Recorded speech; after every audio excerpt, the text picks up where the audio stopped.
Embrace the shadows on this episode of Battle Guides featuring Alumis.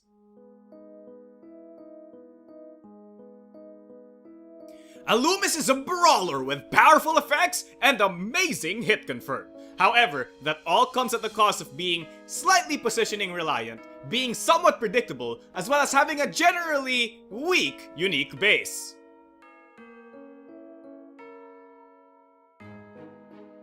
Alumis' unique ability is Shadow Manipulation.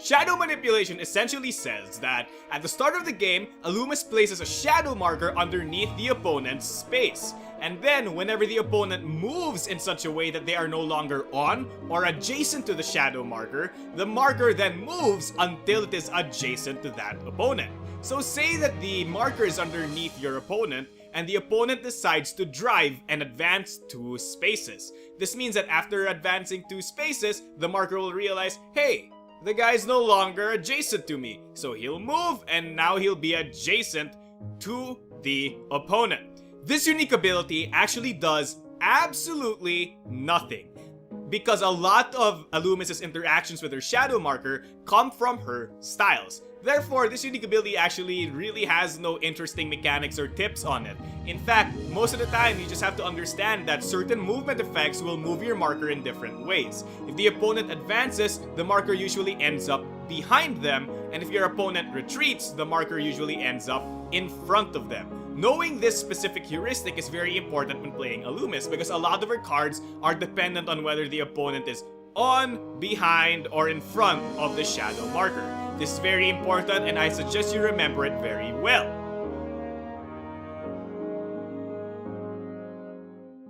First off is Ghastly, and my goodness is that name appropriate. Ghastly has +3 priority for no penalties, and this is very powerful because priority +3 is absurd. Now, look at the reveal effect. It says that if you're standing on a shadow marker, you gain power +2. Essentially, this attack is a power +2 priority +3 attack with no hit confirm. But those stats alone make it absurdly powerful. It's a great quote-unquote cash out attack, but I hesitate to call it that because it requires absolutely no escalation or resources to pull off. You simply have to be on your opponent's shadow marker. And this is so easy to do with just dashes or using one of her other styles in order to teleport to it instantly. Regardless, Ghastly is a very powerful attack and it pressures a lot of opponents, especially if they don't have enough priority to contest it. When it comes to attack pairs, I highly recommend pairing this thing with our favorite Drive. Drive gives this thing the hit confirm it so desperately needs, and turns Drive into a range 1 to 3, power 5, priority 7 attack. Add force gauge on top and it turns absolutely insane. However, if that's not your thing and you want something else to ruin your opponent's day, you can also easily pair it with Strike. Now, I know this means that it's very weak against bursts. However, note that your opponent won't always have burst in their hand, and if you time it in such a way that you will have the Ghastly Strike attack when your opponent's burst is down, you can potentially deal 6 damage at 6 priority. It's a very powerful attack and not a lot of things can beat it, so I really recommend it. Besides, it meets 3 magic numbers. That's Stun Guard 3, priority 6, and at least power 4. It's that insane. Next up is Arcane. Arcane has range +0 to 1 and priority -2. However, it makes up for that priority deficit by having an amazing start of beat effect. Start of beat, move 1 space. If you end up on a shadow marker, or you were on a shadow marker before you did the movement, you gain Soak 2. This can be a very powerful attack, because the Soak 2 allows you to trade positively against almost anyone. Aside from that, the start of beat movement is very good for either dodging opponents or making sure that you get onto that shadow marker to gain that Soak 2. It's very powerful and very effective that way. Aside from that, remember that the start of beat movement happens regardless of whether or not you're stunned or whether or not you're faster or slower than the opponent. So use it very well against opponents with big priority stats. Now, when it comes to suggested attack pairs, I highly recommend pairing this thing with Shot. Shot's range synergizes very well with Arcane's range. Plus, if you do the start of beat movement correctly, you can have magical Stun Guard 3 on top. Needless to say, the start of beat movement plus the added range makes this thing a full board range attack should you need it. Now if that's not your thing, you can easily pair it with Burst. Arcane start of beat movement and Burst start of beat movement synergize very well to allow you to create a big distance from your opponent. If your opponent doesn't have the hit confirmed, you can easily dodge their attack and then hit them back for at least 3 damage, and that's quite powerful. Next up is Horrific, and my goodness is the name also appropriate. Horrific gives you some range, some power, and negative priority. However, it has awesome effects. It has Stun Guard too. It ignores Soak and Stun Guard, and start of beat, you pull the opponent 1 space towards their shadow marker. But if they're already on the shadow marker, you don't move them. This is a very powerful style. It does a lot of things. It gives you hit confirm, it allows you to move the opponent, it allows you to ignore Soak and Stun Guard, it has plus power, and it has Stun Guard. It does a little bit of everything, which is what most brawlers want to do. However, I want to note one thing. Its reduced priority is oftentimes not that important when dealing with opponents who have high amounts of Stun Guard. Remember, these opponents are usually juggernauts or people who have styles that have a lot of Stun Guard. Those things usually have -1, 2, or 3 priority. So most of the time, you will at least be even with the opponent, and other times, you will actually be faster than the opponent with low priority. And if that fails, your innate Stun Guard 2 allows you to catch opponents who can be faster than you. This is quite a powerful attack and very scary, so watch out for it, especially when you are planning to be very slow against Alumis. When it comes to attack pairs, I highly recommend pairing this thing with Shot. Again, synergizing the Stun Guard, power, and range makes it so that Shot is near full board range, has at least 4 power, and has magical Stun Guard 3. It's just an added bonus that you get to stun opponents who are slower than you. If that's not your thing, you can also easily pair it with Grasp. Grasp really loves the extra range and the extra power. Plus, Grasp being the fastest base allows you to ensure that you go faster than most opponents who are trying to be middling or slow. Besides, most strikes are priority 3, so priority 4 is enough to counter them. I just want to note one thing. If the marker is between you and the opponent, the pull on the start of beat actually contributes to this attack's range, essentially giving it range 1 to 3, a magic number for range which is quite powerful when using Grasp. Next up is Tenebrous. Tenebrous has range plus 0 to 2 and nothing else. However, its passive effect will blow your mind. If the opponent steps onto your shadow marker, they not only stop moving, they also lose 2 life. Essentially, it's a very good controlling style, allowing you to limit your opponent's movement, especially if their shadow marker is either in front or behind them. This means that you can use this style to counter bursts and drives depending on where the shadow marker is, making it quite powerful indeed.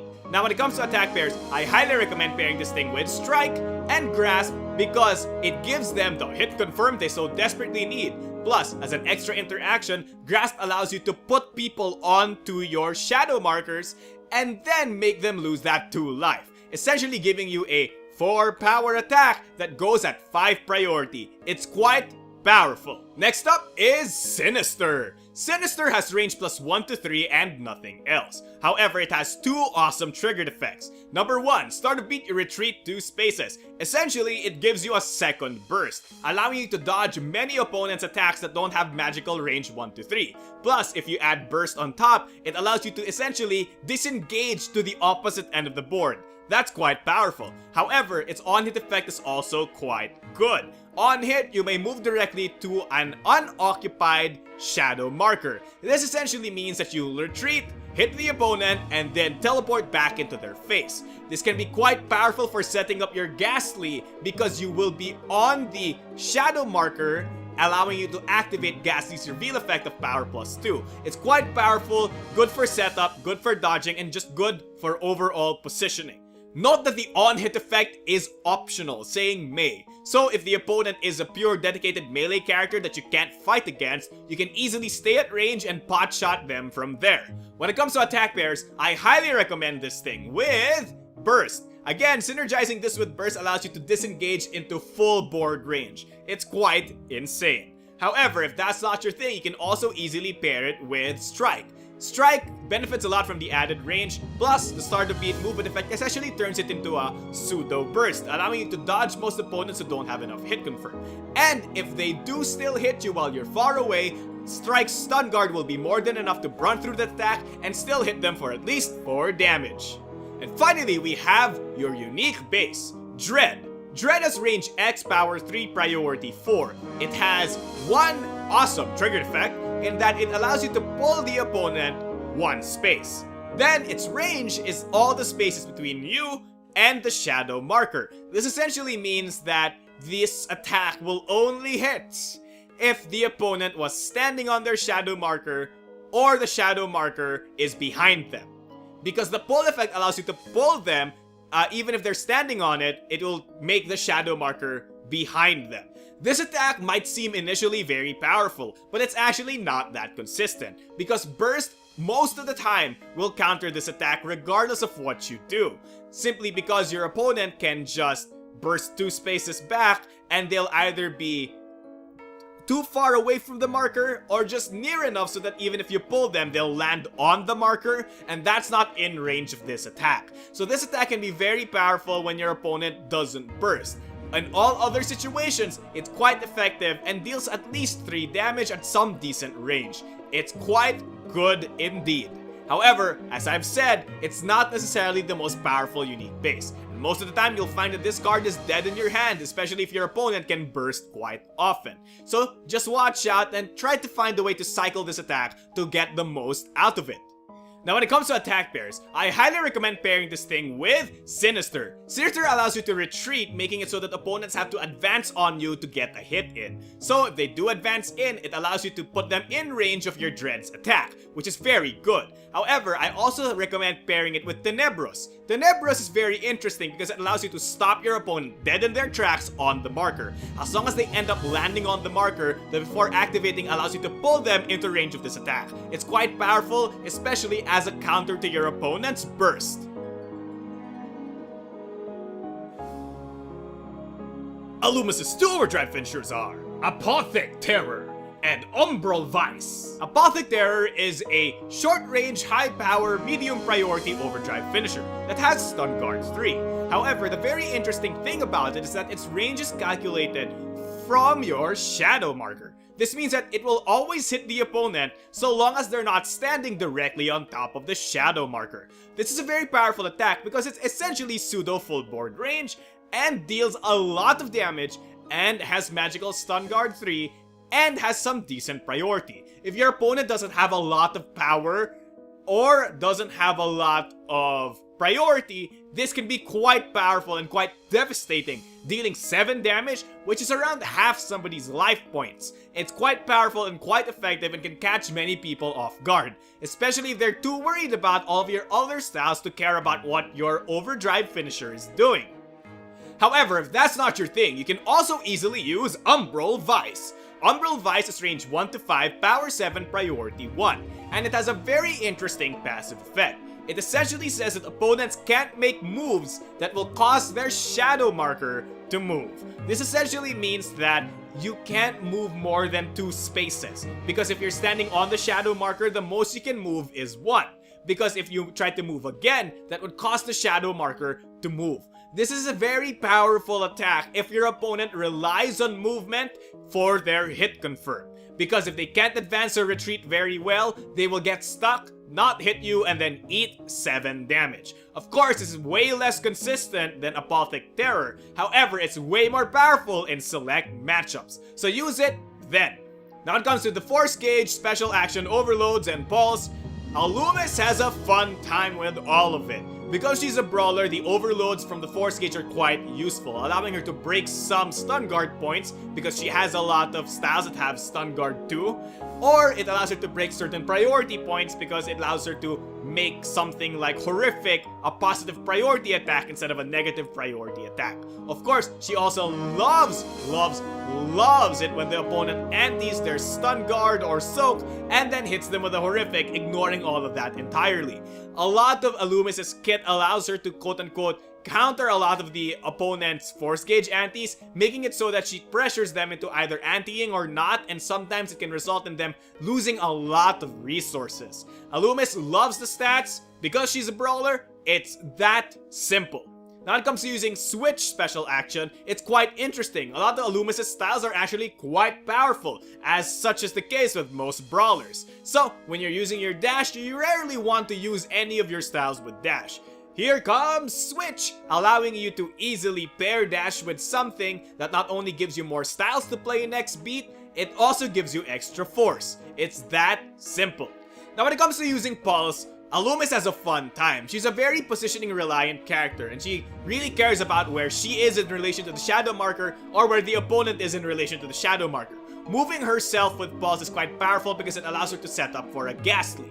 On the other hand, moving the opponent with Pulse allows her to set it up such that the opponent ends up at a specific place in relation to the shadow marker. So that's quite powerful if you're planning for setups the next beat.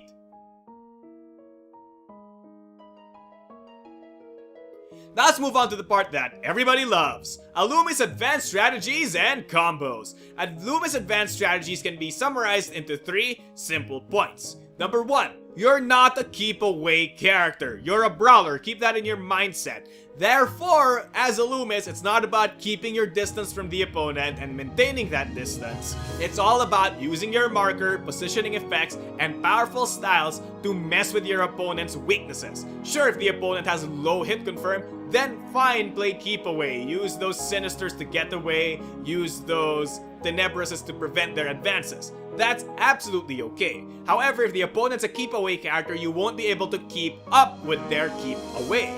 Therefore, it's very, very important for you to get in there and whack them in the face. Besides, Ghastly only really works in melee range, and it's one of your most powerful styles. So I highly recommend going into melee range from time to time just so that you can use a Ghastly and mess someone up. Number 2, don't be afraid to dash. Alumis is a very positioning reliant character, and most of the time these kinds of characters have some style they can use to reposition their markers and all of that. Alumis has none of that. So why is dashing still important? Dashing is still important because it allows you to get onto the shadow marker, allowing you to set up a Ghastly play. But more than that, dashing allows you to see what your opponent can or cannot do and manipulate their movement, because movement is in relation to you. So if you force their movement to become a retreat instead of an advance or vice versa, you can easily set them up into the perfect positioning for your shadow marker. And if all else fails, it's an easy way for you to cycle your switch special action so that you have more options for the next beat. Either way, I don't think there's any way I can possibly see you losing when playing your dash. And finally, you have a lot of movement. Scarily enough, Alumis strangely has a lot of movement, specifically start of beat movement. She has 3 styles that allow her to change the range between her and the opponent with literally no quote-unquote cost. It simply means that no matter what your opponent does, it can and will happen. Therefore, it's very good for Alumis to mess with her opponent's range or get into the correct positioning to not only dodge the opponent but also hit them in retaliation.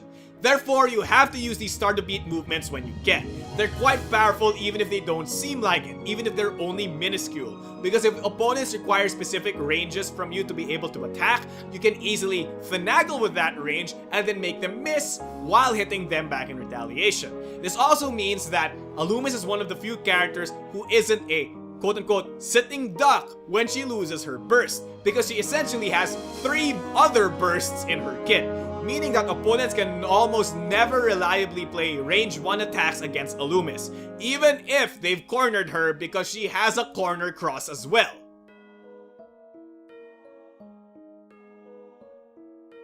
Now let's move on to some Illumise combos. Number 1 is Ghastly Drive. I don't have to explain why this thing is good, it's just quite powerful and requires some setup to work, but not really that much setup. It's powerful, deals a lot of damage, has a lot of hit confirm, and has decent priority. What more can you want on an attack? Next up is Neveress Grasp. Tenebrous Grasp is quite powerful. It's decently fast, has good hit confirm, and allows you to finagle with your opponent's positioning, and it has the potential to deal 2 extra damage if you move the opponent on top of their shadow marker. It's quite powerful, quite effective, and allows you to get the opponent to the proper positioning so that you can make advantage of your other styles later on. And finally, we have Arcane Shot. Arcane Shot might not be as impressive as the other two attacks, but it's quite powerful as well. It allows you to have a full board range attack, and it also allows you to have some decent defenses on it. Plus, if your opponent isn't careful, it can be a very good way to get out of the corner and still hit them, while also covering the possibility that they may burst out of your range as well. It's quite powerful and quite ubiquitous, though it doesn't necessarily take advantage of specific things. It's just ubiquitously so good that I would play it most of the time. And that pretty much does it for this episode of Battle Guides featuring Alumis. This is the final episode for the Fate series, and it's quite a journey. It's been quite a journey. I never expected to be done with all of the currently released sets, but yet, here we are. Fate has been very interesting. It has a lot of interesting characters, and I think Illumise is secretly one of the more powerful characters in the cast. Actually, when I first played her and first saw her in action, I wasn't that impressed. However, when my friend who usually played Tatsumi and Juto got into her, it was very devastating to see those Ghastlies end up wrecking my face most of the time. And of course, those Tenebrouses and Sinisters end up making me miss more often than I'd love to admit. But then again, that's the power and the beauty of understanding BattleCON characters. Some are more than meets the eye. Now, as with any Battle Guides video, this is sponsored by Level 99 Games. So if you guys like the game, the character, or anything you see in this video, you might want to check the description out below for the Level 99 Games store. You can buy this game and many other Level 99 game products there as well. Now, if you guys have any concerns and want to talk to any of the other BattleCON veterans, do check our description out below so that you can see our links to our forums and community websites. If you have any questions specifically for me or want to send me fan mail, fan art, or whatever, you can easily put that into my email address found in the description down below, or you can just link me to it in the comment section down below because I do read every comment. Now, if you guys have any comments, questions, or suggestions about the character or about anything really, do check the comment section down below because again, I will read and respond to every single one. Without much else to say, don't forget your special action, but don't forget the special action, and thank you, World of Indines. Thank you, and good night.